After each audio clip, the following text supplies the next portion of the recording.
Inside the white cube. Notes on the gallery space part 1 Brian O'Doherty.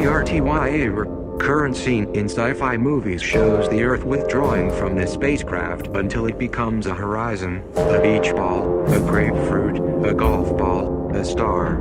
With the changes in scale, responses slide from the particular to the general. The individual is replaced by the race, and we are a pushover for the race, a mortal biped, or a tangle of them spread out below like a rug. From a certain height, people are generally good. Vertical distance encourages this generosity. Horizontality doesn't seem to have the same moral virtue. Faraway figures may be approaching, and we anticipate the insecurities of encounter. Life is horizontal, just one thing after another, a conveyor belt shuffling us toward the horizon. But history, the view from the departing spacecraft, is different. As the scale changes, layers of time are superimposed, and through them we project perspectives with which to recover and correct the past. No wonder art gets all mixed up in this process. Its history, perceived through time, is confounded by the picture in front of your eyes, a witness ready to change testimony at the slightest perceptual provocation. History and the eye have a profound wrangle at the center of this constant we call tradition. All of us are now sure that the glut of history, rumor and evidence we call the modernist tradition is being circumscribed by a horizon. Looking down, we see more clearly its laws of progress, its armature hammered out of idealist philosophy, its military metaphors of advance and conquest. What a sight it is or was. Deployed ideologies, transcendent rockets, romantic slums where degradation and idealism obsessively couple, all those troops running back and forth in conventional wars. The campaign reports that end up pressed between boards on coffee tables give us little idea of the actual heroics. Those paradoxical achievements huddle down there, awaiting the revisions that will add the avant-garde era to tradition, or, as we sometimes fear, end it.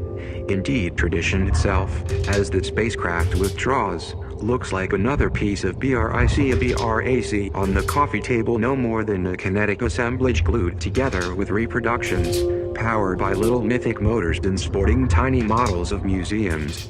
And in its midst, one notices an evenly lighted cell that appears crucial to making the thing work: the gallery space. The history of modernism is intimately framed by that space.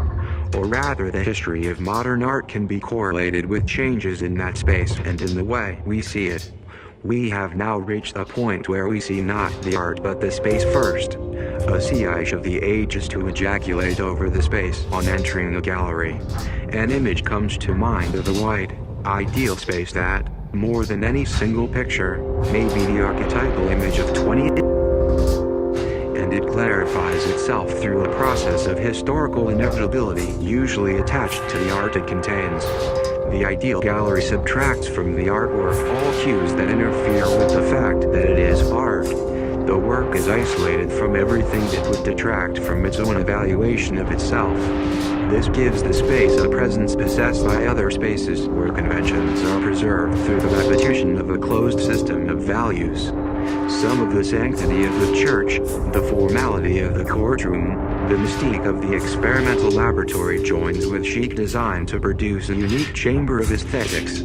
So powerful are the perceptual fields of force within this chamber that once outside it, art can lapse into secular status, and conversely. Things become art in a space where powerful ideas about art focus on them. Indeed, the object frequently becomes the medium through which these ideas are manifested and proffered for discussion, a popular form of late modernist academicism. Ideas are more interesting than art. The sacramental nature of this space becomes clear, and so does one of the great projective laws of modernism. As modernism gets older, context becomes content.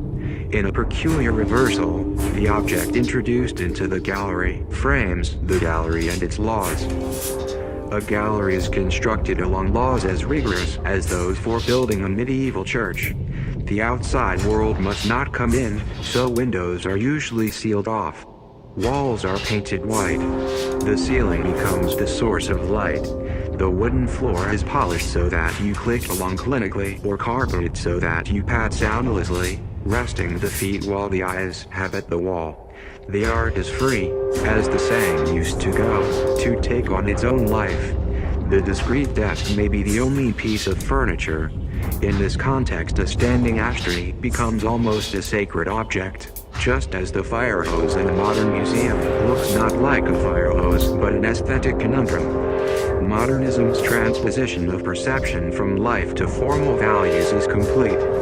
This, of course, is one of modernism's fatal diseases. Unshadowed, white, clean, artificial, the space is devoted to the technology of aesthetics. Works of art are mounted, hung, scattered for study.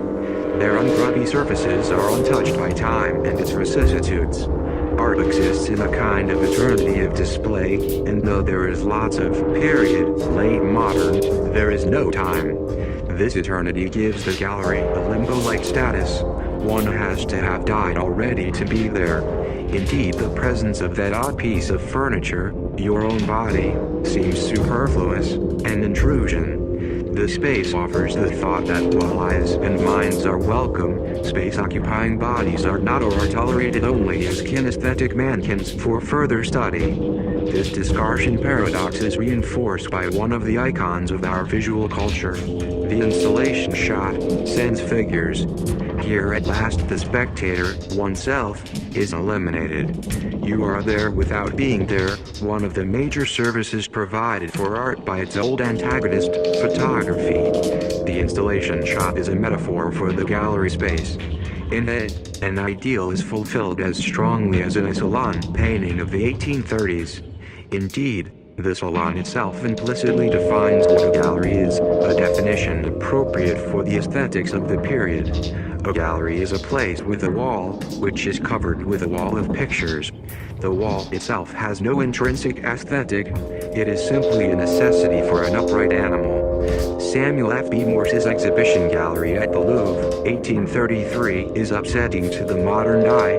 Masterpieces as wallpaper, each one not yet separated out and isolated in space like a throne. Disregarding the, to us, horrid concatenation of periods and styles, the demands made on the spectator by the hanging past our understanding. Are you to hire stilts to rise to the ceiling, or to get on hands and knees to sniff anything below the dado? Both high and low are underprivileged areas. You overheard a lot of complaints from artists about being skied, but nothing about being floored. Near the floor, pictures were at least accessible and could accommodate the connoisseur's near look before he withdrew to a more judicious distance. One can see the 19th century audience strolling, peering up, sticking their faces in pictures and falling into interrogative groups a proper distance away, pointing with a cane, perambulating again, clocking off the exhibition picture by picture. Larger paintings rise to the top, easier to see from a distance, and are sometimes tilted out from the wall to maintain the viewer's plane. The best pictures stay in the middle zone. Small pictures drop to the bottom. The perfect hanging job is an ingenious mosaic of frames without a patch of wasted wall shown. What perceptual law could justify such, to our eyes, a barbarity? One and one only. That each picture was seen as a self-contained entity, totally isolated from its slum-closed neighbor by a heavy frame around and a complete perspective system within. Space was discontinuous and categorizable, just as the houses in which these pictures hung had different rooms for different functions. The 19th century mind was taxonomic, and the 19th century eye recognized hierarchies of genre and the authority of the frame. How did the easel picture become such a neatly wrapped parcel of space? The discovery of perspective coincides with the rise of the easel picture, and the easel picture, in turn, confirmed the promise of illusionism inherent in painting. There is a peculiar relation between the mural painted directly on the wall and the picture that hangs on a wall. A painted wall is replaced by a piece of portable wall. Limits are established and framed. Miniaturization becomes a powerful convention that assists rather than contradicts illusion. The space in murals tends to be shallow.